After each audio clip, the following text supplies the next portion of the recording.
इस वक्त मुद्दा गर्म हो गया है कि क्या मोदी के ट्रम्प कार्ड से चीन चित हो गया है। यह सवाल इसलिए बड़ा हो गया है क्योंकि अमेरिका के राष्ट्रपति डोनाल्ड ट्रंप ने G7 की बैठक को सितंबर तक के लिए स्थगित कर दिया है।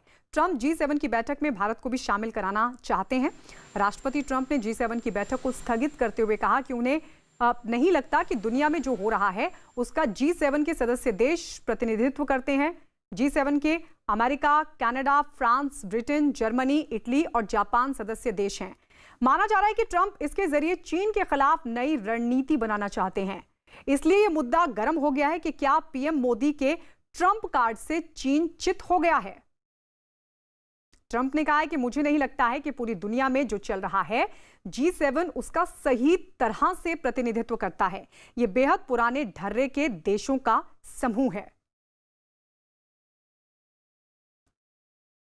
3 तस्वीरें टीवी स्क्रीन पर हम आपको दिखाने जा रहे हैं। अमेरिकी राष्ट्रपति डोनाल्ड ट्रंप की चाल और पीएम मोदी के दाव में चीन के राष्ट्रपति शी जिनपिंग घिरते नजर आ रहे हैं। तो सवाल ये, मोदी के ट्रंप कार्ड से क्या चीन चित हो गया है। एक तरफ ट्रंप ने G7 की बैठक को स्थगित कर दिया, सितंबर में टाल दिया है, और उससे पहले उन्होंने जो कुछ कहा है उसके बाद भी यह सवाल और ज्यादा गर्म हो गया है कि क्या चीन चित हो गया है मोदी के ट्रंप कार्ड से। आपको बता दें, वीडियो कॉन्फ्रेंसिंग से वॉशिंगटन में 10 से 12 जून के बीच ये जो बैठक थी, शिखर सम्मेलन था, वो होने वाला था, लेकिन इसको पहले आखिरी जून तक बढ़ाया गया, उसके बाद सितंबर तक टाल दिया गया है। और इसी बीच आपको यह भी बता दें कि प्रधानमंत्री नरेंद्र मोदी को लेकर भी समर्थन वाले बयान ट्रंप की तरफ से लगातार दिए जाते रहे हैं। लगातार वो कहते रहे हैं कि प्रधानमंत्री मोदी उनके देश हैं, उनके दोस्त हैं। इसके अलावा आपको एक बड़ी बात और बता दें कि भारत, ऑस्ट्रेलिया, रूस, दक्षिण कोरिया की बैठक के लिए भी ट्रंप आमंत्रित करना चाहते हैं। यानी जो बैठक होगी, जो शिखर सम्मेलन होगा G7 का, वो सितंबर में, लेकिन उससे पहले एक बैठक जिसमें भारत को भी वो आमंत्रित करना चाहते हैं। और इसके बाद ये सवाल खड़ा हो गया है कि क्या इस कार्ड से चीन चित होगा।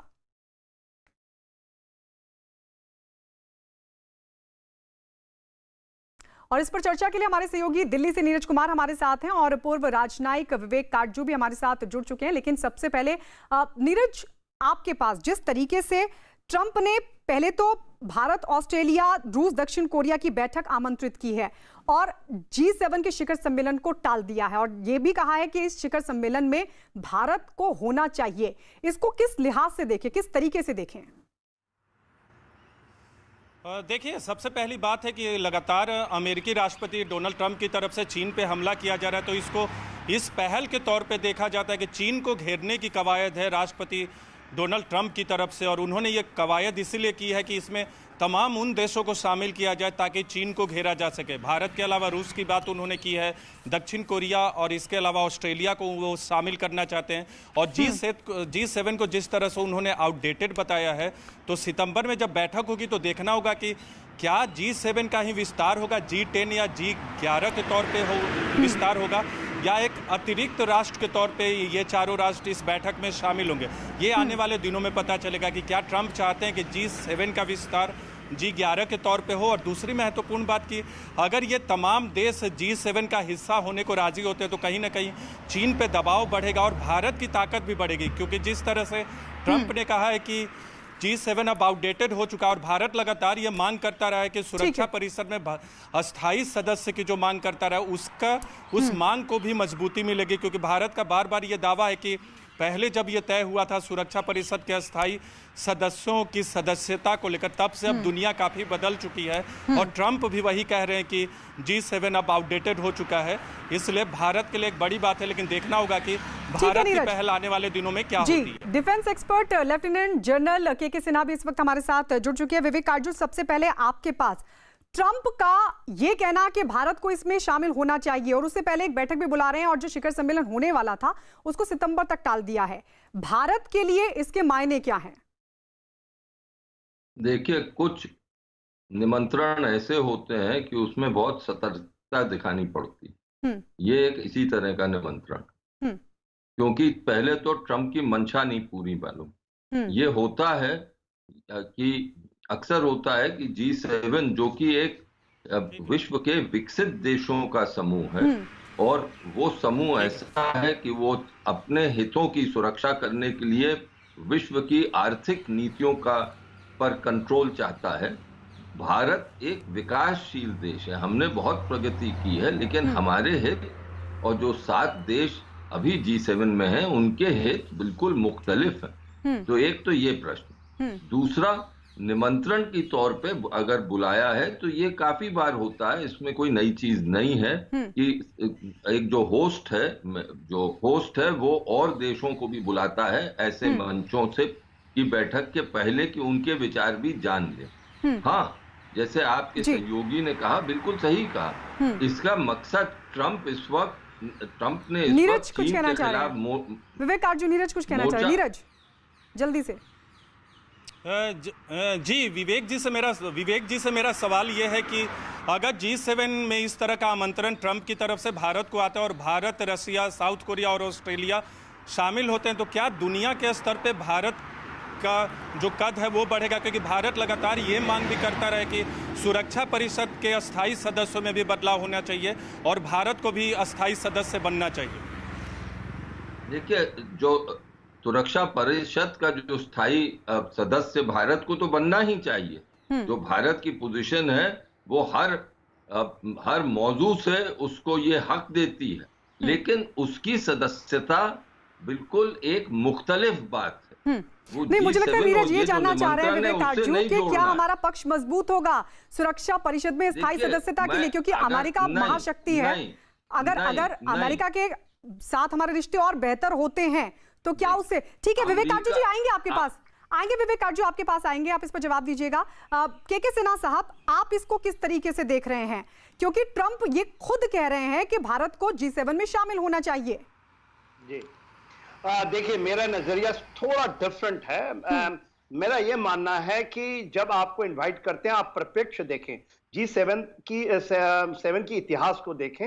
1973 में जब ये चला था तो ऑयल क्राइसिस के दौरान ये बना था, G4 होता था, बढ़कर G5 हुआ, G6 हुआ, G7 हुआ, G8 हुआ। G8 में रशिया भी इसमें आ चुका था। 2014 में इसको जो क्रीमिया में उसने एनेक्सेशन की थी तो उस समय उसको वहां से निकाल दिया गया। फिर ये G7 हुआ। देखिए, मेरा ये मानना है कि ये केवल ऐसा नहीं कि इकोनॉमिकली जो सबसे ये सशक्त देश है उसकी एक ग्रुपिंग है। ये ग्रुपिंग बहुत इंपॉर्टेंट है, बहुत इंपॉर्टेंट है। काजू साहब की बात मैं सुन रहा था, उनका अपना विचार है। मेरा ये मानना है कि यदि हमें इनवाइट के लिए तो यूरोपियन यूनियन भी इनवाइट के तौर पे जाता है, मगर जब वो पिछली बार भी गए थे, ट्रंप पिछली बार भी फ्रांस के राष्ट्रपति की तरफ से जब इनवाइट किया गया था, मोदी तब भी गए थे।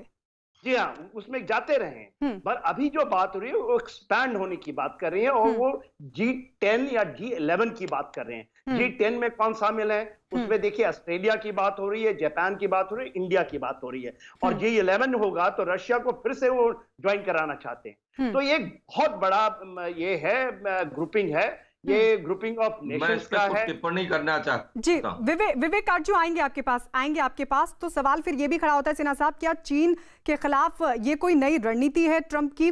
लेकिन इससे पहले अमेरिकी राष्ट्रपति डोनाल्ड ट्रंप प्रधानमंत्री मोदी को अपना दोस्त बताकर चीन से विवाद हल करने में सहयोग की बात किस तरीके से कह चुके हैं, पहले वो सुन लेते हैं। I like Modi. I like your prime minister a lot. He's a great gentleman. They have a big conflict going with India and China. Two countries with 1.4 billion people, two countries with very powerful militaries, and India's not happy and probably China's not happy. But I can tell you, I did speak to Prime Minister Modi. He's not in a good mood about what's going on with China.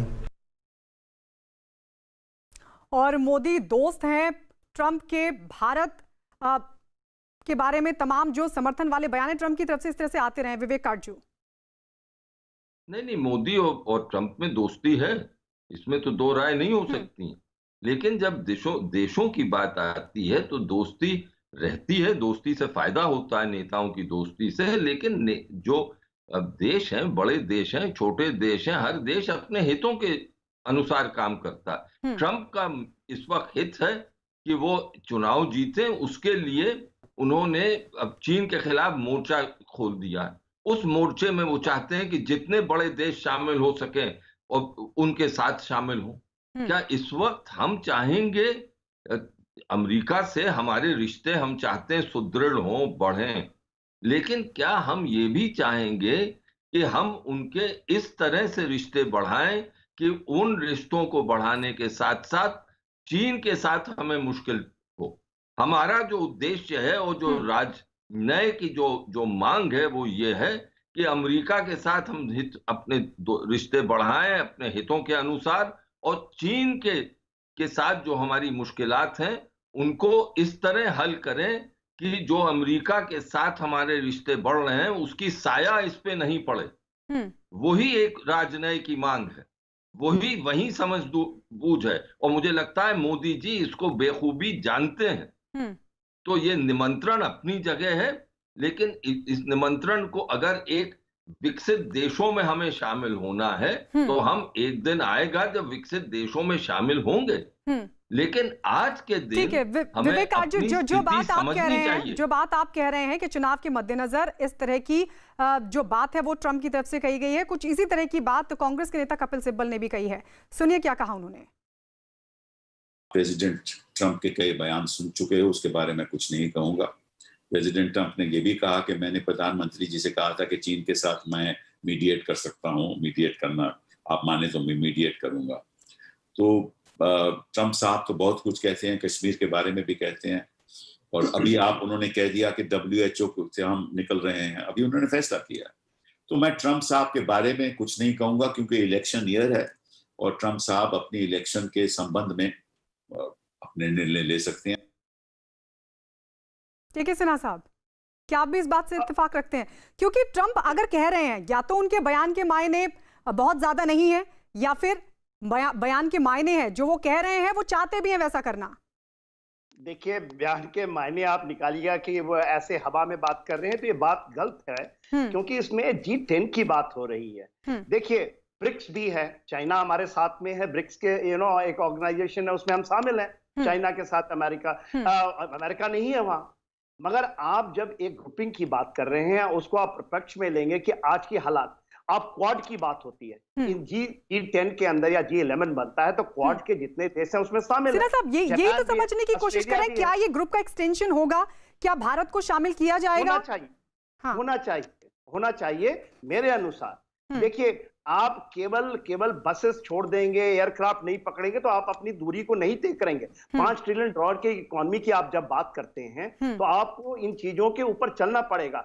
Covid के पीछे छिपना कि देश की पूरी विश्व की परिस्थिति बदल गई है, चाइना एकदम खड़ा हो गया है हमारे नॉर्दर्न बॉर्डर पे, आप यदि इन चीजों को लेकर के इन चीजों को आप मिस करेंगे, opportunities should not be missed. यदि आपको ऑफर आता है तो ज्वाइन करना चाहिए, मेरा मानना है। देखिए, आज के दिन में चाइना मतलब ये हमारे लिए सकारात्मक संकेत देता है, ये हमारे लिए सकारात्मक संकेत देता है ट्रंप का कहना। विवेक काटजू आ रहे हैं आपके पास, इससे पहले देख लेते हैं कि लद्दाख के मशहूर शिक्षाविद सोनम वांगचुक ने दावा किया कि चीन की जनता में नाराजगी बढ़ती जा रही है और अगर ऐसे ही तानाशाही जारी रही तो वहां क्रांति भी हो सकती है। ये वही सोनम वांगचुक हैं जिन पर आमिर खान की फिल्म 3 इडियट बनी थी। चीन को सबसे बड़ा डर है तो अपने जनता से डर है। उनकी 140 करोड़ की आबादी जो कि एक बंधुआ मजदूर की तरह बिना मानवाधिकारों के चीनी तानाशाह सरकार के लिए काम करते हैं और उसे धनी बनाते हैं, जब वो नाराज हो जाए तो फिर एक क्रांति की सी परिस्थिति बन पड़ती है और इससे चीन बहुत डरता है। शिक्षाविद सोनम वांगचुक का मानना है कि चीन में फैक्ट्रियां बंद हैं और बेरोजगारी बढ़ रही है और चीन अपनी जनता को गुमराह करने के लिए पड़ोसी देशों से दुश्मनी बढ़ा रहा है।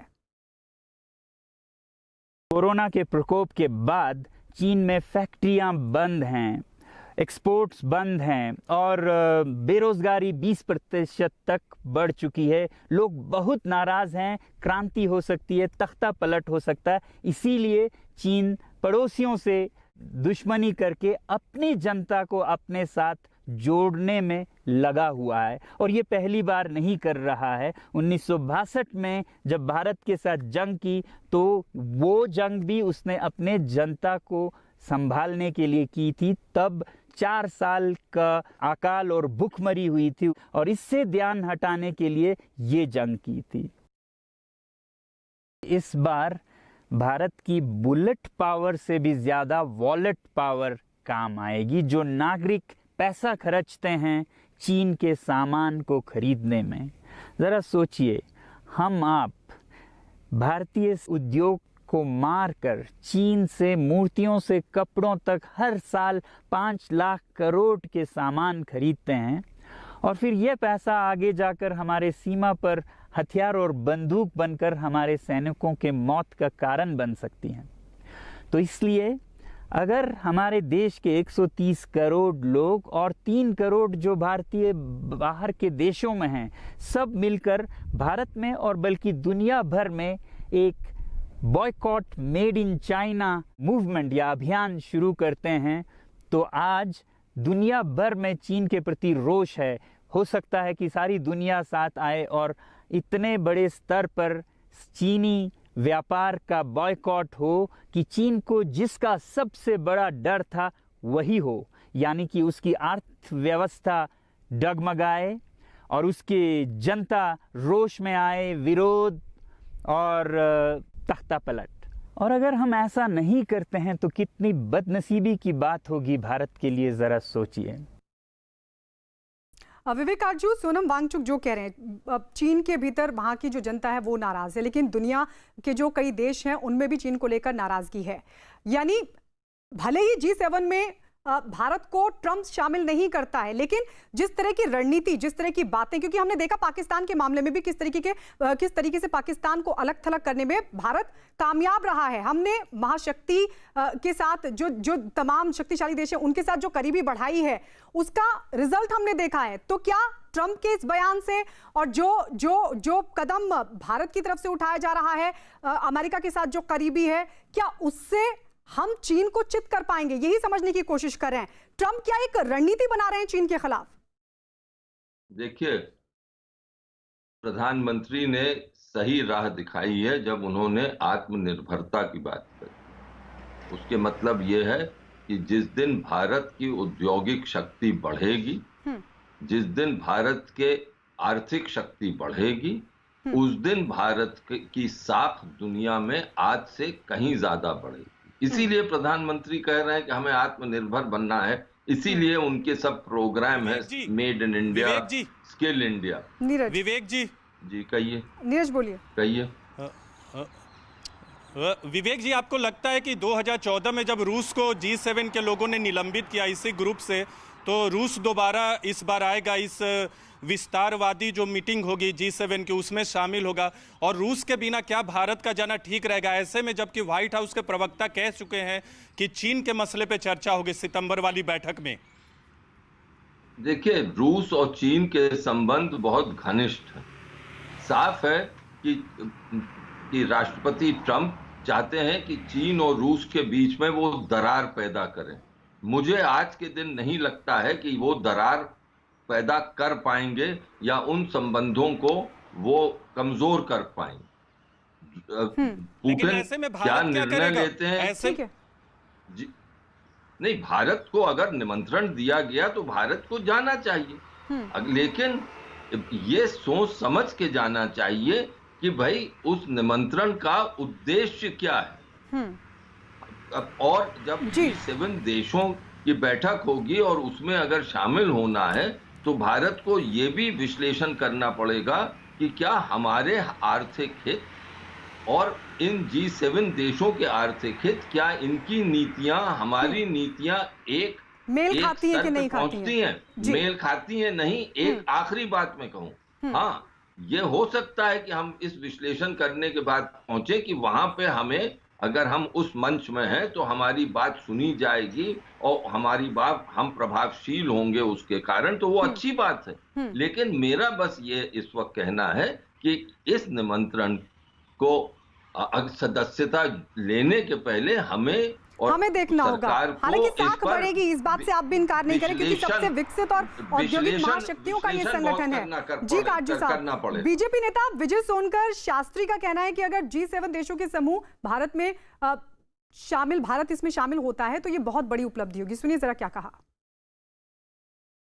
G7 ग्रुप की बैठक को राष्ट्रपति ट्रंप द्वारा स्थगित करना और उसमें भारत को शामिल करने की इच्छा करना, ये अपने आप में आज भारत के लिए एक बहुत महत्वपूर्ण दिन है। अब भारत भी इस बड़े ग्रुप का सदस्य बनेगा और यही भारतवासियों के लिए आज बहुत बड़ी उपलब्धि मानी जाएगी। सिन्हा साहब आपके पास आना चाहती थी लेकिन नहीं आ पाऊंगी, लेकिन सवाल वही है कि आपने तो संकेत भी दिए कि G7 में शामिल होना चाहिए, ये अच्छे संकेत हैं, पर सवाल वही है कि भले ही अगर शामिल भी नहीं होते, एक माहौल जो ट्रंप की तरफ से बनाया जा रहा है भारत को लेकर, साख बढ़ेगी, विवेक काटजू ने भी इस बात को माना है, तो क्या इस रणनीति को हम चीन के खिलाफ इस्तेमाल कर पाएंगे और क्या ये ट्रंप की भी एक रणनीति है चीन को चित करने की? बहुत बहुत शुक्रिया हमारे साथ जुड़ने के लिए विवेक काटजू जी आपका, के सिन्हा साहब आपका, नीरज आपका भी शुक्रिया। और आइए बढ़ते हैं आगे। देश में चल रहे कोरोना संकट से निपटने के लिए रिलायंस इंडस्ट्रीज ने एक बड़ा कदम उठाया है। रिलायंस इंडस्ट्रीज ने अपनी कपड़ा बनाने वाली कंपनी आलोक इंडस्ट्रीज में कम लागत वाली पीपी किट बनाने का काम शुरू कर दिया है। यह किट दादर और नागर हवेली के सिलवासा में मौजूद फैक्ट्री में बनाई जा रही है। चीन से मंगाई जाने वाली किट के मुकाबले यह किट 1/3 कम खर्च पर तैयार की जा रही है, जिसकी लागत करीब 650 रुपए आ रही है। फैक्ट्री में रोजाना करीब 1 लाख पीपी किट तैयार की जा रही हैं और रिलायंस इंडस्ट्रीज ने कुछ वक्त पहले आलोक इंडस्ट्रीज का अधिग्रहण किया था। कंपनी का दावा है कि इतनी बड़ी संख्या में पीपी किट उपलब्ध करवाने से कोरोना से लड़ाई में मदद मिलेगी। और आइए बढ़ते आगे। ऑस्ट्रेलिया के प्रधानमंत्री ने आज एक बड़ा ही दिलचस्प ट्वीट किया। ऑस्ट्रेलिया के प्रधानमंत्री स्कॉट मॉरिसन ने भारत के प्रधानमंत्री नरेंद्र मोदी को ट्वीट करके दावत दी है। उन्होंने कहा है कि एक समोसा और आम की चटनी बनाई और अब वो इसे आपके साथ साझा करना चाहते हैं। आपने ट्वीट में स्कॉट मॉरिसन ने लिखा, पीएम मोदी शाकाहारी हैं और इसी हफ्ते वीडियो लिंक के जरिए उनसे मुलाकात करके उनके साथ समोसा और चटनी साझा करना चाहूंगा।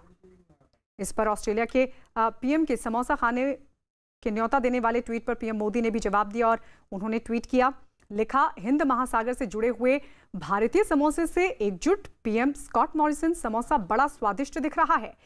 एक बार कोरोना पर निर्णायक जीत हासिल कर लें, उसके बाद हम साथ में समोसे खाएंगे।